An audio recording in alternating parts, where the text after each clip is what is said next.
Hello, hello, hello, Allegro here, and you'll notice that I'm not on Minecraft, obviously. I'm going to be doing an Open Broadcaster software tutorial today. It was requested by one of my subs and followers, Jaden MC. Anyway, so this tutorial has a couple disclaimers, obviously.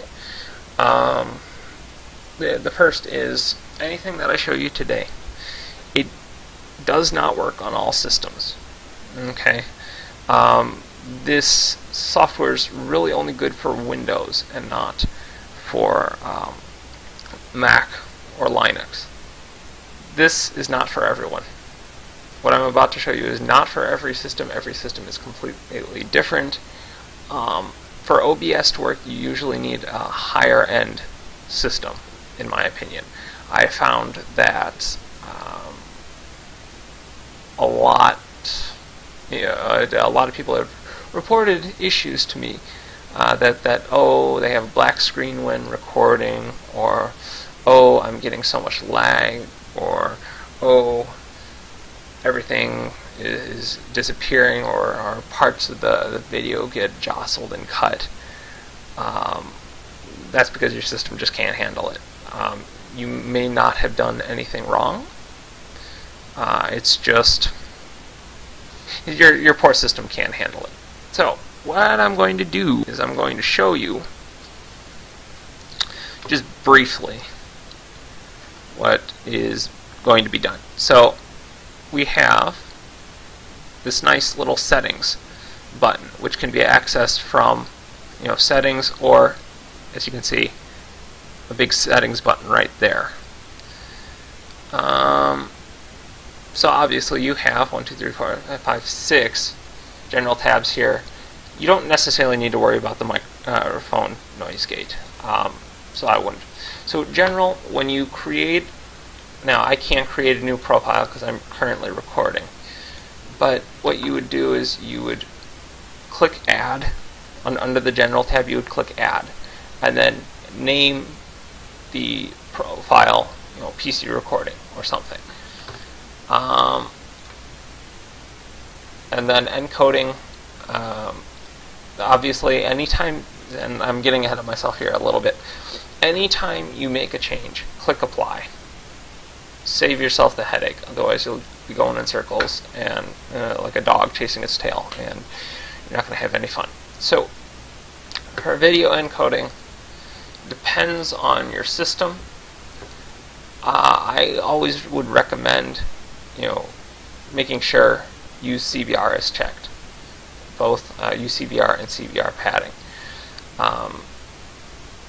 Now, depending on your system, depending on your buffer size, the max bit rate, and again, this is ultimately determined by how fast your system is. So adjust that accordingly. Streaming, I've seen people get away with 3,000, but if you're actually recording and you have a good enough system to work with it, 10,000 is what you want to do. Audio encoding, you don't really need to adjust this. Leave it well alone. Now this is where some people get a little bit confused, I think. When you first open up OBS, it usually defaults to live stream. I am going to teach you just about file output only, where you save it to your computer so you can edit it. The file path, obviously, on where it goes, is determined by which folder you decide to save it. I would recommend that wherever you decide to save it, save it with an underscore at the end. That way, each video you record will not write over the other. It will just add a number at the end. Sometimes it's a little confusing. Sometimes I find it helps organize your clips a lot easier. Start stream and start recording. That's fairly self-explanatory. Going to the video. Okay, obviously what I have set here is not going to be the same on every single system. This is just based on what my monitor was. I didn't really adjust this. FPS, frames per second, this you will want to adjust accordingly. I have it at 60. I personally recommend having it at 60 if you're recording. Streaming, you can get away with a little less from what I understand from what I've seen in tutorials. Audio, don't mess with this too much. You really don't, because the computer usually senses what you have installed. Advanced also, you don't really need to worry too much about it. Again, you'll see UCFR, keep that checked. And as far as x264 CPU preset, keep it on very fast, and the encoding profile, put it on high. This will allow you, checking this option would allow 61 to 120 frames per second in the video settings. See? Remember how we had, FPS 60? This would allow you to go from 61 to 120, so even higher. I haven't tried that out. It could be better, I suppose, although you will experience a lot larger video size, and if you have a small hard drive, it's not in your best interests.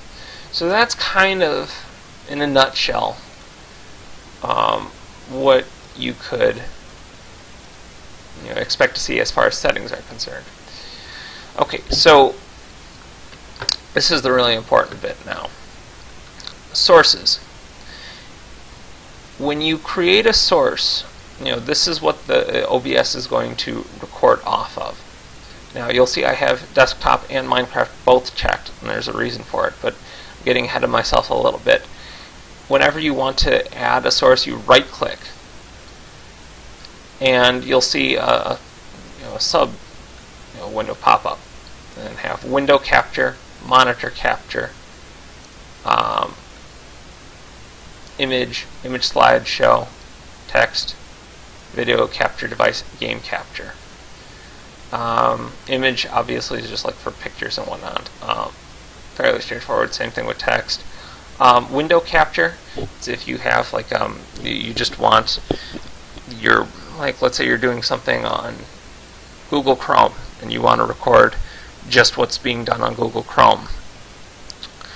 You would select window capture and then select from there what you want. Monitor capture will have everything that shows up on your monitor, every single program and whatnot, like so. So yeah, that's pretty much it. For the gamers, you're going to want game capture. Now you would obviously choose the name, name of the game that you want to use. Like I have here, I have Minecraft. Now, when you have an application, so I'm running Minecraft right now, you will note, okay, so we'd refresh, and then you see how Minecraft 1.7.9 comes up. You have to have Minecraft running at the time that you select which application you use. Reason being, it's not going to show up otherwise. So just keep that in mind. I think this kind of concludes my tutorial. It was meant to be short. It was meant to be kind of just covering the basics.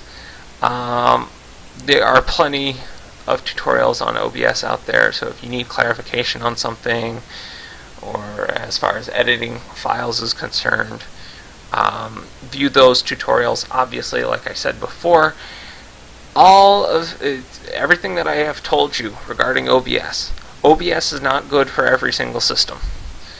I take no blame for anything that happens to your system if you go to use OBS. partially because no two systems are exactly the same. And if OBS doesn't work for you, I recommend Bandicam.